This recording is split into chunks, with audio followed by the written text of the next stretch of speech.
இங்க பழனியை பார்த்த மயிலும் டைரக்டா சித்தப்பான்னு சொல்லி கூப்பிடுறாங்க. ஆனா இதை பார்த்துட்டு இருக்க பழனி ரொம்பவுமே கோவப்பட்டு, யாரம்மா சித்தப்பான்னு கூப்பிடுற, என்ன சித்தப்பான்னு கூப்பிடுறியா, உனக்கெல்லாம் மனசாட்சி இருக்கா, முதல்ல இந்த மாதிரி எந்த தப்பும் அறியாத அந்த பாண்டியன் குடும்பத்தை ஜெயிலுக்குள்ள வச்சிருக்கியே, உன்னை தங்கம் மாதிரி தாங்கின என் மாப்பிள்ள சரவணனையும் கொண்டு போய் ஜெயிலுக்குள்ள வச்சிருக்கல, நீ பேசுவோமா பேசுவ அப்படின்னு சொல்லிட்டு அவர் கோவப்பட ஆரம்பிக்கிறாரு. அப்ப தங்கமயிலுக்கு என்ன பேசுறதுன்னு தெரியல. அவங்களும் மாமா இந்த தப்புக்கெல்லாம் நான் காரணம் இல்லை அப்படிங்கறத சொல்லதான் வராங்க.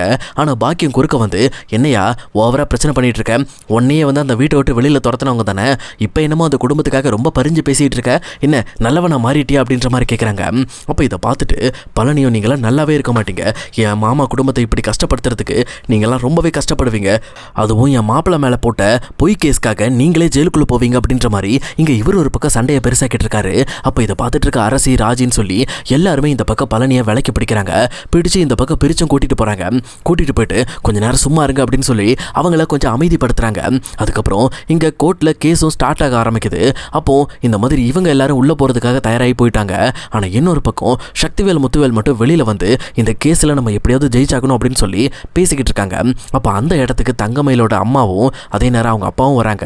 அவங்க இந்த மாதிரி சக்திவேல் முத்துவேல் நமக்கு சப்போர்ட் பண்ண தான் இங்க வந்திருக்காங்கன்னு சொல்லி நினைச்சுக்கிட்டு அவங்க கிட்ட போயிட்டு, நீங்க எனக்கு ஒரு ஃபேவர் பண்ணணும், சொல்லப்போனா அந்த பாண்டியன் குடும்பம் உங்களுக்கும் எதிரின்னு எனக்கு நல்லாவே தெரியும், அதனால அந்த குடும்பத்தை பழி வாங்குறதுக்கு நீங்க எங்களுக்கு உதவி பண்ணணும், அப்படி உதவி பண்ணீங்கன்னா கண்டிப்பா என் பொண்ணோட வாழ்க்கையும் நல்லா இருக்கும் அப்படின்ற மாதிரி இங்க பாக்கியம் ஒரு பக்கம் முத்துவேல்கிட்ட போய் பேசிட்டு இருக்காங்க.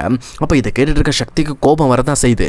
பட் ஆனா முத்துவேல் தான் சக்தி வேலை கொஞ்சம் கண்ட்ரோல்ல வச்சு, சக்தி நான் சொல்றதை செய் அப்படின்ற மாதிரி கொஞ்சம் அமைதிப்படுத்துறாங்க. உடனே இந்த பக்கம் பாக்கியமும் தன்னோட லாயர்கிட்ட போயிட்டு சக்திவேல் முத்துவேலை விசாரிக்கிறதுக்கு இங்க அனுமதி கேட்கறாங்க. அது மட்டும் இல்லாம அவரும், கவலைப்படாதீங்கம்மா, நல்லா நம்ம சாட்சி தானே, அவங்க நமக்கு சாதகமா பதில் சொன்னா போதும், நம்ம ஈஸியா முடிச்சிடலாம் அப்படின்ற மாதிரி லாயரும் சக்திவேல் முத்துவேல் பேரை இங்க சாட்சிகள் லிஸ்ட்ல எழுதிக்கிறாங்க. அதுக்கப்புறம் இங்க கேஸும் ஸ்டார்ட் ஆகுது. அதுல ஃபர்ஸ்ட் எடுத்தோன்னு தங்கமயில கூப்பிட்டு, இந்த மாதிரி பாண்டியன் வீட்டில் உங்களை உண்மையிலுமே கொடுமைப்படுத்தினாங்களா, உங்ககிட்ட வரதட்சணை கேட்டாங்களா அப்படின்ற மாதிரி கேட்குறாங்க. இங்க மயிலால பொய் சொல்ல முடியாம தவிக்க ஆரம்பிக்கிறாங்க. ஆனா தான் அம்மா கொடுத்த ஒரு போலியான நம்பிக்கையினால வேற வழி இல்லாம தான் வாழ்க்கை மறுபடியும் சரவணனோட சேர்ந்துருன்ற ஒரு நம்பிக்கையோட தான் இவங்க பொய் சொல்ல ஆரம்பிக்கிறாங்க. ஆனா இதையெல்லாம் பார்த்துட்டு இருக்க பாண்டியன் குடும்பமும் செம்ம ஷாக் ஆகுறாங்க. சொல்லப்போனா தங்கமயில் வயிற்றுல இருக்க கர்ப்பம் கலைஞ்சதுக்கு காரணமே பாண்டியன் குடும்பம்னு சொல்லி ஒரு பெரிய பெட்டை போடுறாங்க. அதுலேயும் 80 சவர நகையை போட்டுட்டு வந்தோம், அது அவங்களுக்கு பத்தலன்னு சொல்லி இன்னுமே நகை கேட்குறாங்க அப்படின்ற மாதிரி இல்லாத பொல்லாத பழியெல்லாம் பாண்டியன் குடும்பத்து மேலே வச்சுக்கிட்டு இருக்காங்க. அப்போ இதையெல்லாம் பார்த்துட்டு இவங்க ரொம்பவே ஷாக் ஆகுறாங்க. அதுக்கப்புறம் ஜட்ஜும், சரிம்மா இவ்வளோ குடும்பம் ஒன்று பண்ணியிருக்காங்க, இப்போ உனக்கு என்னமா வேணும், உன் மனசில் படுறத சொல்லுமா அப்படின்ற மாதிரி ஜட்ஜு கேட்க, இங்கே தங்கமயிலும், நான் என் மாமாவோட வாழணும்னு ஆசைப்பட்றேன், எனக்கு வேற எதுவுமே வேண்டாம் அப்படின்ற மாதிரி தங்கமயில் அழுதுட்டு இருக்காங்க. இதை பார்த்துட்டு ஜட்ஜும், என்னங்க இது, அந்த பொண்ணு இவ்வளோ கொடுமை அனுபவிச்சிருக்கா, மறுபடியும் எதுக்காக தான் மாமாவோட வாழணும்னு ஆசைப்படுறா அப்படின்ற மாதிரி கேட்குறப்போ இங்கே மயில் தரப்பு வக்கீலும், இல்லைங்க எந்த பொண்ணாக இருந்தாலும் புருஷனோட வாழணும்னு ஆசைப்படுவா, அதே மாதிரி தான் இந்த பொண்ணுக்கு அவன் புருஷனை ரொம்ப பிடிச்சிருக்கு, அவரோட வாழணும்னு ஆசைப்படுறா அப்படின்ற மாதிரி சொல்கிறாங்க. அதுக்கப்புறம் இந்த மாதிரி அடுத்தபடியாக பாண்டியன் குடும்பத்தாளங்களையும் கூப்பிட்டு விசாரிக்க ஆரம்பிக்கிறாங்க. அதில் ஃபஸ்ட்டு எடுத்தவொடனே பாண்டியனை தான் கூப்பிட்றாங்க. கூப்பிட்டு, இங்கே பாருங்கள், நீங்கள் 80 சவர நகையை வரதட்சணையாக வாங்கினீங்களா அப்படின்னு சொல்லி கேட்குறப்போ, ஆமாம் வாங்கினோம் தான், ஆனால் அந்த 80 சவரனை நாங்கள் கேட்கவே இல்லை, அவங்களே தான் போட்டாங்க, அது மட்டும் இல்லாமல் நாங்கள் இது வரைக்கும் தங்கமயில் கிட்ட ₹1 கூட பணத்தை பற்றி நாங்கள் கேட்டதில்லை, ஏன் தங்கமயிலோட அப்பா கூட வேலை இல்லாமல் வீட்டில் இருக்கும்போது என்கிட்ட வந்து வேலை கேட்டாருன்னு சொல்லி என்னோட மளிகை கடையில் அவரை 2 மாசமா வேலைக்கு வச்சிருந்தேன், அப்போ கூட என் கடையில் இருந்து நிறைய பொருள் பணம் இது எல்லாத்தையுமே அவர் திருடியிருக்காரு, அந்த விஷயம் எனக்கு தெரிய வந்தாலும் அதை நான் கண்டுக்காமே விட்டுருக்கேன், இந்த மாதிரி நான் பெருந்தன்மையா என் சம்பந்தி வீட்டுக்கு என்னென்ன இடம் கொடுக்க முடியுமோ அதுக்கு மேலேயே நான் கொடுத்துருக்கேன், அதே நேரம் அவங்களை நான் எந்த விதத்திலையும் கொடுமைப்படுத்துறது கிடையாது அப்படின்ற மாதிரி பாண்டியன் அவர் ஒரு ரிப்போர்ட்டை சொல்லி முடிக்கிறாரு. அடுத்து கோமதியை கூப்பிட்டு கேட்குறாங்க. கோமதியும் அவளை தான் வீட்டில் எல்லா வேலையும் இழுத்து போட்டு செய்வா, நான் வேணான்னு சொல்லி இன்னொரு மருமக இருக்க அவளை கூட செய்ய சொல்லுவேன், ஆனால் அவள் மேலே இருக்கிற பொய்களை மறைக்கிறதுக்காக தான் இந்த மாதிரி வீட்டில் இல்லாத வேலையெல்லாம் இழுத்து போட்டு செஞ்சிருக்கா, நாங்கள் இந்த உண்மையெல்லாம் தெரிஞ்சுக்கிட்டதுக்கு அப்புறம் அவளை வீட்டை விட்டு தான் வெளியில் போக சொன்னோம், சொல்லப்போனால் சரவணனோட வாழ்க்கையை விட்டு அவளை அனுப்பணும்னு எங்களுக்கு சுத்தமாக இஷ்டம் கிடையாது, என்னைக்கு இருந்தாலும் இந்த பிரச்சனை முடிஞ்சதுக்கப்புறம் 2 குடும்பத்துக்கும் பேசி சமாதானப்படுத்தி ஒன்றா சேர்த்துக்கலான்னு தான் நினச்சோம், ஆனால் அதுக்கு முன்னாடி அவளை பற்றி சரவணனுக்கு ரொம்பவே தப்பான எண்ணம் மனசில் தோண ஆரம்பிச்சிருச்சு, அதாவது ஒரு ஹஸ்பண்ட் அண்ட் ஒய்ஃப் ரிலேஷன்ஷிப்பில் 2 பேரும் உண்மையாக இருக்கணும், தான் ஒய்ஃப் மயில் வந்து ரொம்பவே பொய் சொல்லிக்கிட்டு இருக்கா, அவள் எந்த விதத்திலும் உண்மையாக இல்லாத மாதிரி அவனுக்கு பட்டுருச்சு, அதனால தான் அவன் டிவோர்ஸ் நோட்டீஸ் கொடுத்து ஏமாத்துட்டான். சொல்லப்போனால் அந்த அளவுக்கு அவன் இங்கே தங்கமயிலால் ஏமாந்துருக்கான் அப்படின்ற மாதிரி சொல்கிறாங்க. அதுக்கப்புறம் இதையும் சொல்லி முடிச்சுட்டு இங்கே தங்கமயில் உண்மையாலுமே கர்ப்பமாக கிடையாது, நாங்கள் ஒரு ஹாஸ்பிட்டலில் போய் செக் பண்ணோம் அப்படின்ற மாதிரி அந்த டீட்டெயிலையும் சொல்கிறாங்க. இப்படி இதெல்லாம் அவங்க சொல்லி முடிச்சதுக்கப்புறம் ஜட்ஜும் ரொம்பவே கன்ஃபியூஸ் ஆக ஆரம்பிக்கிறாரு. சொல்லப்போனால் ஆப்போசிட்டில் விசாரித்த வரைக்கும் இங்கே டேரெக்டாக பாண்டியன் குடும்பத்தில் யாரும் எந்த தப்பும் பண்ணாத மாதிரி தான் இருக்குது. ஆனால் இங்கே பாதிக்கப்பட்ட பொண்ணு குடும்பத்தில் இவங்க தப்பு பண்ணாங்க, கொடுமைப்படுத்தினாங்கன்னு சொல்லி இவங்களை கார்னர் பண்ணுற மாதிரி இருக்குது அப்படின்னு சொல்லி யோசிக்கிறாங்க.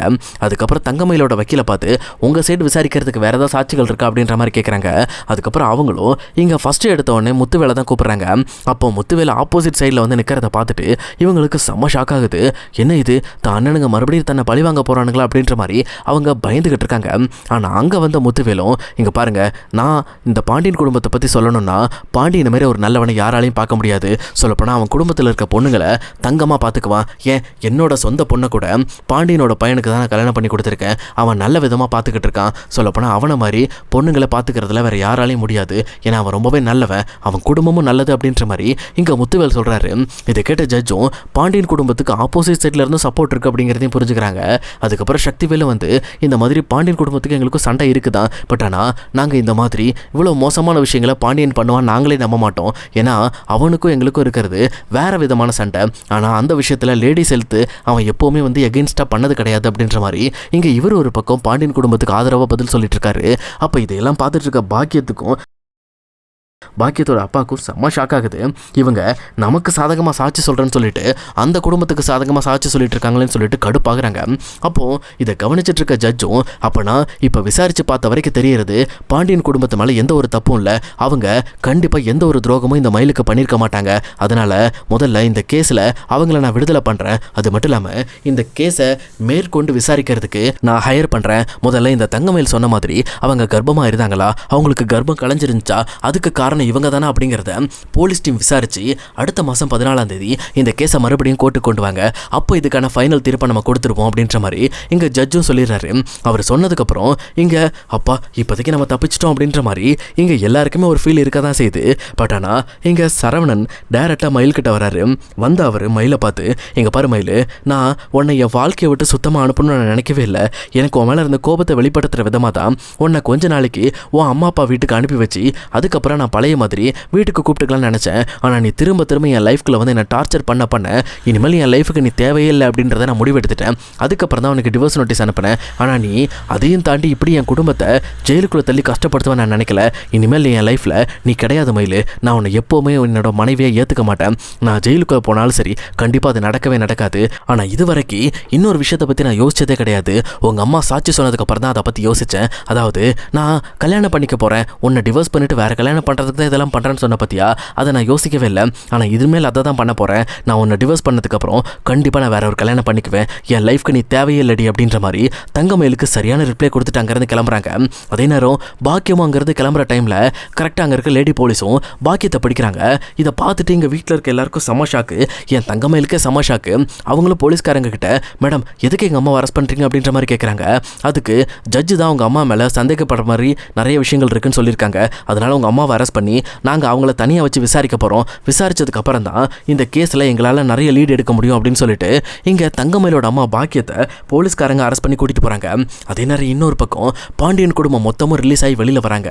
அப்போது இந்த மாதிரி ஸ்டேஷன் போய் கழுத்து போட்டு வெளியில் வரும்போது இங்கே முத்துவேலும் சக்திவேலும் ஆப்போசிட்டில் கிராஸ் ஆகுறாங்க. அப்போ பாண்டியன் தான் முத்துவேலோட கையை பிடிச்சி ரொம்ப நன்றி, என் குடும்பத்தை காப்பாற்றினதுக்கு நான் உங்களுக்கு கண்டிப்பாக நன்றி கடன் பட்டிருக்கேன் அப்படின்ற மாதிரி அவரும் ஃபீல் பண்ணி இந்த பக்கம் அவர் கையை பிடிச்சி நன்றி சொல்லிட்டு இருக்காரு. அப்போ இங்கே சக்திவேலும் இதை பார்த்துட்டு ரொம்பவே சந்தோஷப்படுறாங்க.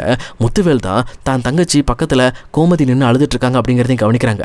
அவங்களும் இங்கே தான் அண்ணனுங்களுக்கு கையெடுத்து கும்பிட்டு ரொம்ப நன்றிண்ணா, என் குடும்பத்தை நீங்கள் காப்பாற்றிட்டீங்க அப்படின்ற மாதிரி அவங்க ஒரு பக்கம் மன்னிப்பு கேட்டுட்டு இருக்காங்க.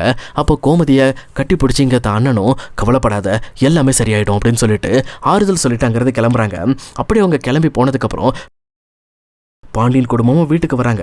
அவங்க வீட்டுக்கு வந்துட்டு அடுத்து என்ன பண்ணுறதுன்னு தெரியாமல் திக்கு முக்காடி உட்காந்துட்டு இருக்காங்க. அப்போ கரெக்டாக பாண்டியனோட வீட்டுக்குள்ளே சக்திவேல் முத்துவேல் வராங்க. அவங்க வந்து பாண்டியனை பார்த்து பாண்டியா நான் உட்காரலாமா அப்படின்ற மாதிரி கேட்குறாங்க. அப்போ பாண்டியன் உட்காருங்க அப்படின்னு சொல்லிட்டு அவங்களையும் உட்கார வைக்கிறாங்க. அப்படி அவங்க உட்காந்ததுக்கப்புறம் இங்கே பாரு பாண்டியா, இப்போ நடந்ததை நினச்சி நீங்கள் தேவையில்லாமல் உங்கள் மைண்டை போட்டு குழப்பிக்கிட்டு இருக்காதீங்க. ஏன்னா இதை பற்றி நீங்கள் நினச்சி இன்னும் மாற போகிறது கிடையாது. கண்டிப்பாக உங்கள் குடும்பம் தான் இந்த கேஸில் ஜெயிக்கும். அதுக்கு ஆதரவாக நாங்கள் கூட நிற்போம். அதே மாதிரி சரவணோட வாழ்க்கை போயிடுச்சு நினச்சி நீ கவலைப்படாத. அந்த மயிலை முதல்ல டிவோர்ஸ் பண்ணுங்க. டிவோர்ஸ் பண்ணதுக்கப்புறம் நம்ம குடும்பத்தில் ஒரு நல்ல பொண்ணு இருக்குது. அந்த பொண்ணுக்கு கூட சரவணனை கல்யாணம் பண்ணி வைப்போம். அதனால் அதை பற்றிலாம் யோசிக்காமல் நீங்கள் இயல்பு வாழ்க்கைக்கு திரும்புங்க முதல்ல அப்படின்ற மாதிரி இவங்க வந்து அட்வைஸ் பண்ணிட்டு அங்கேருந்து கிளம்புறாங்க. இப்படி தான் குடும்பத்துக்காக சக்திவேலு முத்துவேலு பார்த்து செய்கிறத பார்த்து பாண்டியனுக்கு அவங்க 2 பேரையும் பார்க்க இம்ப்ரெஸ் ஆகிடுது. இதே நேரம் இங்கே கோமதிக்கு ரொம்ப சந்தோஷமாயிடுது. ஆனால் வீட்டுக்கு போன தங்கமயிலுக்கு தான் மண்டையே பிச்சுக்குது. ஏன்னா இப்போ தனக்கு ஆதரவாக இருந்த தன் அம்மாவையும் அரெஸ்ட் பண்ணிட்டாங்க. அதுவும் இல்லாமல் இப்போ தன்னோட வாழ்க்கையும் சுத்தமாக போயிடுச்சு. ஏன்னா இந்த கேஸில் நான் ஜெயிச்சு என் மாமாவை ஜெயிலுக்குள்ளே தள்ளனாலும் எனக்கு கண்டிப்பாக சாட்டிஸ்ஃபேக்ஷன் கிடைக்காது அப்படின்ற மாதிரி தங்கமயில் தான் அம்மாவை காப்பாற்றலாமா இல்லை தான் மாமா வீட்டுக்கு போய் மன்னிப்பு கேட்கலாமா அப்படின்ற மாதிரி ரொம்ப கவலையோடய யோசிச்சுட்டு இருக்காங்க.